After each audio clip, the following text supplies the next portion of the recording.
Welcome. In this video I will show you how to limit charging to save battery on your MacBook Air M4.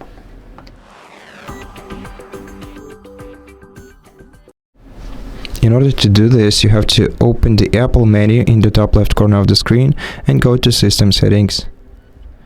Next, open Battery section in Settings and tap the information icon next to Battery Health, and here just make sure that the toggle next to optimized battery charging is switched to the right, and this will let your Mac learn your daily charging routine, so it can wait to finish charging your device after 80%, and this will prevent your battery aging in long term. And that's it. Thank you for watching this video. If you liked it, please consider subscribing to our channel, leave us a like in the comment below, and I'll see you in the next one.